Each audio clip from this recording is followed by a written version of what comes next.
प्रेम से बोलिए सत्यनारायण भगवान की जय। आज के दिन श्री सत्यनारायण भगवान का कथा पढ़ी अथवा सुनी जाती है। तो आइए आज आपको सुनाती हूँ श्री सत्यनारायण भगवान की संपूर्ण व्रत कथा और आरती। एक समय नैमिषारण्य तीर्थ में शौनक आदि 88,000 ऋषियों ने श्री सूत जी से पूछा, हे प्रभु, इस कलयुग में वेद विद्या रहित मनुष्य को प्रभु भक्ति किस प्रकार मिलेगी और उनका उद्धार कैसे होगा। इसलिए हे मुनि श्रेष्ठ, कोई ऐसा तप कहिए जिससे थोड़े समय में पुण्य प्राप्त हो जाए तथा मनोवांछित फल की प्राप्ति हो। वह कथा सुनने से हमारी बहुत इच्छा है।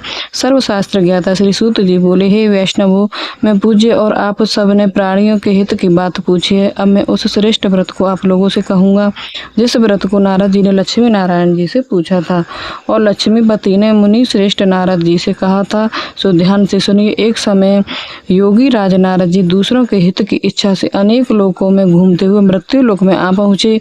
यहाँ अनेक योनियों में जन्मे हुए प्राय सभी मनुष्य को अपने कर्मों द्वारा उनके अनेक दुखों से पीड़ित देखकर सोचा कि यत्न के करने से निश्चय ही प्राणियों के दुखों का नाश हो सकेगा। ऐसा मन में सोचकर विष्णु लोक को चले गए। वहां श्वेत वर्ण और 4 भुजाओं वाले देवों के ईश नारायण को देखकर, जिनके हाथों में शंख चक्र गदा और पद्म थे, वे वरमाला पहने हुए थे, उनकी स्तुति करने लगे। हे भगवान, आप अत्यंत शक्ति से संपन्न हैं। मन तथा वाणी भी आपको नहीं पा सकती। आपका आदि मध्य अंत नहीं है। निर्गुण स्वरूप सृष्टि के अधिभूत व भक्तों के दुखों को नष्ट करने वाले हो, आपको मेरा नमस्कार है। नारद जी से इस प्रकार की स्तुति सुनकर विष्णु भगवान बोले, हे मुनि श्रेष्ठ, आपके मन में क्या है? आपका किस काम के लिए आगमन हुआ है? यह निसंकोच होकर कहिए। तब नारद मुनि बोले, मृत्यु लोक में जब मनुष्य को अनेक योनियों में पैदा हुए हैं, अपने अपने कर्मों के द्वारा अनेक प्रकार के दुखों से दुखी हो रहे हैं। नाथ, मुझ पर दया रखते हैं तो बताइए कि उन मनुष्यों को सब दुख थोड़े से ही प्रयत्न में कैसे दूर हो सकते हैं। हे नारद, मनुष्यों की भलाई के लिए तुमने बहुत अच्छी बात पूछी है। जिस काम के करने से मनुष्य मोह से छूट जाता है, वह मैं कहता हूँ, सुनो। बहुत पुण्य देने वाला, स्वर्ग तथा मृत्यु लोक दोनों में दुर्लभ एक उत्तम व्रत है। आज मैं प्रेम बस होकर तुमसे कहता हूँ, सत्यनारायण का यह व्रत अच्छी तरह विधि पूर्वक करने से मनुष्य आयु पर्यंत यहाँ सुख भोग कर मरने पर मोक्ष को प्राप्त होता है। श्री भगवान के वचन सुनकर नारद मुनि बोले कि उस व्रत का फल क्या है, क्या उस व्रत का विधान है और किसने यह व्रत किया और किस दिन यह व्रत करना चाहिए, विस्तार से कहिए। भगवान श्री विष्णु बोले, दुख शोक आदि को दूर करने वाला, धन धान्य को बढ़ाने वाला, सौभाग्य तथा शांति को देने वाला यह व्रत सब स्थानों पर विजय कराने वाला है। भक्ति और श्रद्धा के साथ किसी भी दिन मनुष्य को श्री सत्यनारायण की शाम के समय ब्राह्मण और बंधुओं के साथ धर्म परायण होकर पूजा करें। भक्ति भाव से नैवेद्य केले का फल, घी, दूध और गेहूं का पूर्ण सवाया लें। गेहूं के अभाव में साठी का चूर्ण, शक्कर और गुड़ लें और सब बछड़े योग्य पदार्थ जमा करा के भगवान के अर्पण कर दें तथा बंधुओं सहित ब्राह्मणों को भोजन कराएं। इसके पश्चात स्वयं भी भोजन करें। नृत्य गीत आदि का आचरण करके भगवान सत्यनारायण का स्मरण करते हुए समय व्यतीत करें। इस तरह व्रत करने पर मनुष्य की सभी इच्छाएं निश्चय ही पूरी होती हैं। विशेषकर काली काल में भूमि पर यही मोक्ष का सरल उपाय है। इसके प्रसंग में सूत जी बोले, हे ऋषियों, जिसने पहले समय में इस व्रत को किया उसका इतिहास कहता हूँ, ध्यान से सुनो। सुंदर काशीपुरी नगरी में एक अत्यंत निर्धन ब्राह्मण रहता था। वह भूख और प्यास से बेचैन हुआ नित्य पृथ्वी पर घूमता था। ब्राह्मणों से प्रेम करने वाले भगवान ने ब्राह्मण को दुखी देखकर बूढ़े ब्राह्मण का रूप धर के उसके पास जाकर आदर से पूछा, हे विप्र, नित्य दुखी हुआ पृथ्वी पर क्यों घूमते हो? हे श्रेष्ठ ब्राह्मण, यह सब मुझसे कहो, मैं सुनना चाहता हूँ। ब्राह्मण बोला, मैं निर्धन ब्राह्मण हूँ, भिक्षा के लिए पृथ्वी पर फिरता हूँ। हे भगवान, यदि आप इसका उपाय जानते हैं तो कृपा करके कहो। वृद्ध ब्राह्मण बोला कि सत्यनारायण भगवान मनवांछित फल देने वाले हैं, इसलिए हे ब्राह्मण, तू उनका पूजन कर, जिसके कराने से मनुष्य सब दुखों से मुक्त होता है। ब्राह्मण को व्रत का सारा विधान बताकर बूढ़े ब्राह्मण का रूप धारण करने वाले सत्यनारायण भगवान अंतर्ध्यान हो गए। जिस व्रत को वृद्ध ब्राह्मण ने बताया, मैं उसको करूंगा। यह निश्चय करने पर उसे रात में नींद नहीं आई। वह सवेरे उठकर सत्यनारायण के व्रत का निश्चय करके भिक्षा के लिए चला गया। उस दिन उसको भिक्षा में बहुत धन मिला, जिससे बंधु बांधवों के साथ उसने सत्यनारायण जी का व्रत किया। इसके करने से वह ब्राह्मण सब दुखों से छूटकर अनेक प्रकार की संपत्तियों से युक्त हो गया। उस समय से ब्राह्मण हर मास व्रत करने लगा। इस तरह सत्यनारायण भगवान के व्रत को जो करेगा वह सब पापों से छूटकर मोक्ष को प्राप्त होगा। आगे जो पृथ्वी पर सत्यनारायण का व्रत करेगा वह मनुष्य सब दुखों से छूट जाएगा। सूत जी ऋषियों से बोले कि इस तरह नारद जी ने नारायण का कहा हुआ यह व्रत मैंने तुमसे कहा, हे विप्रो मैं अब और क्या कहूँ। तब ऋषि बोले, मुनीश्वर संसार में इस ब्राह्मण से सुनकर किस किस ने इस व्रत को किया वह भी हम सभी को सुनना चाहते हैं, इसलिए हमारे मन में बहुत श्रद्धा है। सूत जी बोले, हे मुनियों जिसने इस व्रत को किया वह सब सुनो। एक समय एक ब्राह्मण धन और ऐश्वर्य के अनुसार बंधु बांधवों के साथ व्रत करने को तैयार हुआ। उसी समय एक लकड़ी बेचने वाला बूढ़ा आदमी आया और बाहर लकड़ियों को रखकर ब्राह्मण के मकान में गया। प्यास से दुखी हुआ लकड़हारा उनको व्रत करते देखकर ब्राह्मण को नमस्कार करके कहने लगा कि क्या आप यह क्या कर रहे हैं और इसके करने से क्या क्या फल मिलता है, कृपया करके मुझसे कहिए। ब्राह्मण ने कहा, सब मनोकामना को पूर्ण कराने वाला यह सत्यनारायण भगवान का व्रत है, इसी की कृपा से मेरे यहाँ धन धान्य आदि की वृद्धि हुई है। ब्राह्मण ने इस व्रत के बारे में जानकर लकड़हारा बहुत प्रसन्न हुआ। चरण अमृत लेकर और प्रसाद खाने के बाद अपने घर को गया। लकड़हारे ने अपने मन में इस प्रकार का संकल्प किया कि आज गांव में लकड़ी बेचने से जो धन मिलेगा उसी से सत्यनारायण देव का उत्तम व्रत करूंगा। यह मन में विचार करके वह बूढ़ा आदमी लकड़ियां अपने सिर पर रखकर जिस नगर में धनवान लोग रहते थे वह ऐसे सुंदर नगर में गया। उस दिन वहां उसे उन लकड़ियों का दाम पहले दिन से चौगुना मिला। तब वह बूढ़ा लकड़हारा दाम लेकर और अति प्रसन्न होकर पक्के केले की फली, शक्कर, घी, दूध, दही और गेहूं का चूर्ण इत्यादि सत्यनारायण भगवान के व्रत की कुल सामग्री को लेकर अपने घर गया। फिर उसने अपने भाइयों को बुलाकर विधि के साथ भगवान जी का पूजन और व्रत किया। उस व्रत के प्रभाव से वह बूढ़ा लकड़हारा तथा धन पुत्र आदि से युक्त हुआ और संसार के समस्त सुख भोग कर बैकुंठ को चला गया। श्री सूत जी बोले कि हे श्रेष्ठ मुनियों, अब आगे की कथा कहता हूँ, सुनो। पहले समय में उल्कामुख नाम का एक बुद्धिमान राजा था। वह सत्यवक्ता और जितेंद्रिय था। प्रतिदिन देव स्थानों पर जाता तथा गरीबों को धन देकर उनके कष्ट दूर करता था। उसकी पत्नी कमल के समान मुख वाली और सती साध्वी थी। भद्रशिला नदी के तट पर उन दोनों ने श्री सत्यनारायण भगवान का व्रत किया। उस समय वहाँ एक साधु वैसे आया। उसके पास व्यापार के लिए बहुत सा धन था। वह नाव को किनारे पर ठहराकर राजा के पास गया और राजा को व्रत करते हुए देखकर विनय के साथ पूछने लगा, हे राजन, भक्ति युक्त चित्त से आप क्या कर रहे हो? मेरी सुनने की इच्छा है, सो आप यह मुझे बताइए। राजा बोला, हे साधु, अपने बांधवों के साथ पुत्र आदि की प्राप्ति के लिए महाशक्तिवान सत्यनारायण भगवान का व्रत व पूजन किया जा रहा है। राजा के वचन सुनकर साधु आदर से बोला, हे राजन, मुझको इसका सबका विधान कहो। मैं भी आपके कथन के अनुसार इस व्रत को करूंगा। मेरी भी कोई संतान नहीं है और इससे निश्चय ही हो जाएगी। राजा से सब विधि विधान सुनकर व्यापार से निवृत्त हो वह आनंद के साथ घर गया। साधु ने अपनी स्त्री से संतान देने वाला उस व्रत का समाचार सुनाया और कहा कि जब मेरी संतान होगी तब मैं इस व्रत को करूंगा।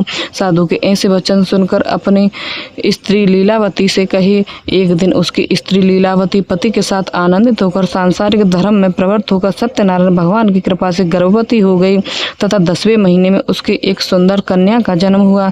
दिनों दिन वह इस तरह बढ़ने लगी जैसे शुक्ल पक्ष का चंद्रमा बढ़ता है। कन्या का नाम कलावती रखा गया। तब लीलावती ने मीठे शब्दों में अपने पति से कहा कि जो आपने संकल्प लिया था भगवान का व्रत करूंगा, अब आप उसे करिए। साधु बोला, हे प्रिय, इसके विवाह पर करूंगा।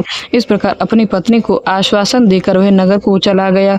कलावती पितृगृह में वृद्धि को प्राप्त हुई। साधु ने सब नगर में सखियों के साथ अपनी पुत्री को देखा तो तुरंत दूत को बुलाकर कहा कि पुत्री के लिए कोई सुयोग्य वर दिखे। साधु की आज्ञा पाकर दूत कंचन नगर पहुंचा और वहां पर बड़ी खोज और देखभाल कर लड़की के लिए सुयोग्य वाणिक पुत्र को ले गया। उस सुयोग्य लड़की को देखकर साधु ने अपने बंधु बांधवों सहित प्रसन्न चित्त अपनी पुत्री का विवाह उसके साथ कर दिया, किंतु दुर्भाग्य से विवाह के समय भी उस व्रत को करना भूल गया। तब श्री भगवान क्रोधित हो गए और श्राप दिया कि तुम्हें दारुण दुख प्राप्त होगा।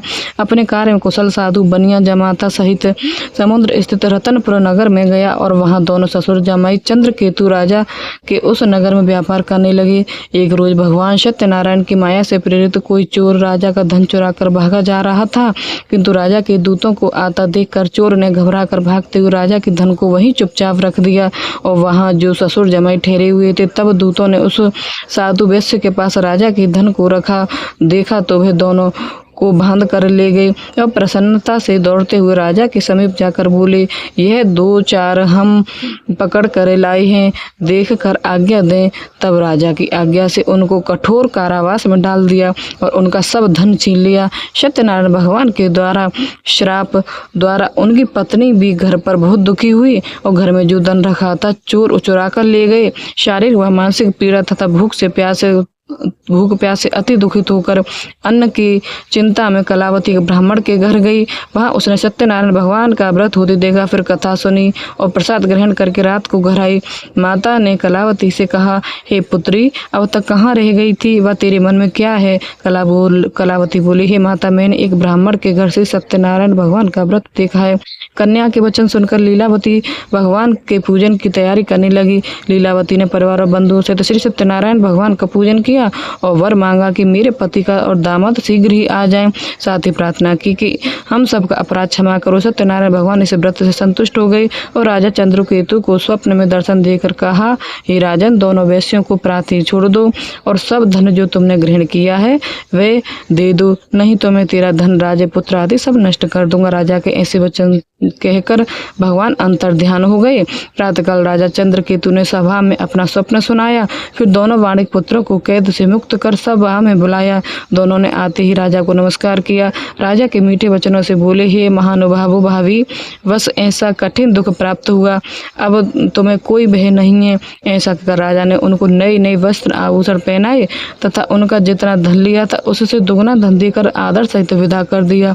दोनों वैसे अपने घर को चले गए। सूत जी बोले, वैसे ने मंगलाचार करके यात्रा आरंभ की और अपने नगर को चला गया।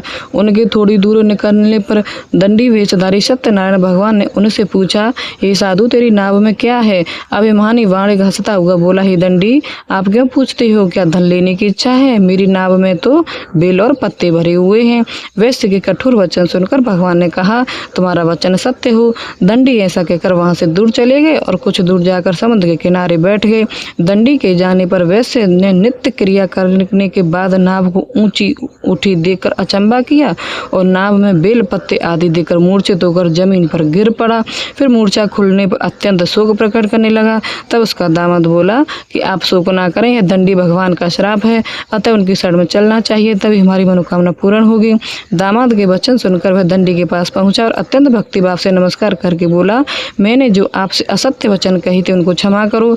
ऐसा कहकर महान शोकातुर होकर रोने लगा। तब दंडी भगवान बोले, हे वाणिक पुत्र, मेरी आज्ञा से बार बार तुम्हें दुख प्राप्त हुआ है तो मेरी पूजा से विमुख होगा। साधु बोला, भगवान, आपकी माया से मोहित ब्रह्मा आदि भी आपके रूप को नहीं जानते, तब मैं अज्ञानी कैसे जान सकता हूँ? आप प्रसन्न होएं और मैं सामर्थ्य के अनुसार आपकी पूजा करूंगा, मेरी रक्षा करो और पहले के समान नौका में धन भर दो। उसके भक्ति युक्त वचन सुनकर भगवान प्रसन्न होकर उसकी इच्छा अनुसार वर देकर अंतर ध्यान हो गए। तब उन्होंने नाव पर आकर देखा कि नाव धन धान्य से परिपूर्ण हुई है। फिर वह सत्यनारायण भगवान का पूजन कर साथियों सहित अपने नगर को चली गई। अब अपने नगर के निकट पहुंचा तब दूत को घर भेजा। दूत ने साधु के घर जाकर उसकी पत्नी को नमस्कार करके कहा, साधु और दामाद सहित इस नगर के समीप आ गए हैं। ऐसा वचन सुनकर साधु की स्त्री ने बड़े हर्ष के साथ सत्यदेव का पूजन कर पुत्री से कहा, मैं अपने पति के दर्शन को जाती हूँ, तू कार्य पूर्ण करके शीघ्र ही आ जा। माता के ऐसे वचन सुनकर कलावती प्रसाद छोड़कर पति के पास गई। प्रसाद की अवज्ञा के कारण सत्यदेव ने रुष्ट होकर उसके पति को नाव सहित पानी में डुबा दिया। कलावती अपने पति को ना देकर रोती हुई जमीन पर गिर गई। इस तरह नौका को डूबा हुआ तथा कन्या को रोता हुआ देखकर साधु दुखी होकर बोला, हे प्रभु, मुझसे या मेरे परिवार से जो कोई भूल हुई उसे क्षमा करो। उसके दीन वचन सुनकर सत्यदेव प्रसन्न हुए और आकाशवाणी हुई कि साधु, तेरी कन्या मेरे प्रसाद को छोड़कर आई है, इसलिए उसका पति अदृश्य हुआ है। यदि वे घर जाकर प्रसाद खाकर लौटे तो उसे पति अवश्य मिलेगा। ऐसी आकाशवाणी सुनकर कलावती ने घर पहुंचकर प्रसाद खाया, फिर आकर पति के दर्शन किए। तत्पश्चात साधु ने बंधु बांधवों से सत्यदेव का विधि पूर्वक पूजन किया। उस दिन से वह पूर्णिमा को सत्यनारायण भगवान का व्रत करने लगा। फिर इस लोक का सुख भोगकर अंत में स्वर्लोक को गया। सूत जी बोले, ऋषियों, मैं और भी कथा कहता हूँ, उसे सुनो। प्रजा पालन में लीन तुंग ध्वज नाम का राजा था। उसने भी भगवान का प्रसाद त्याग कर बहुत दुख पाया। एक समय वन में जाकर वन्य पशुओं को मारकर बड़ के पेड़ के नीचे आया। वहां उसने ग्वालियों की भक्ति भाव बांधवों सहित सत्यनारायण जी का पूजन करते देखा। राजा देखकर भी अभिमानवश वहां नहीं गया और ना ही पूजन किया, ना ही नमस्कार किया। जब ग्वालों ने भगवान का प्रसाद उसके सामने रखा तो वह प्रसाद को त्याग कर अपनी सुंदर नगरी को चला गया।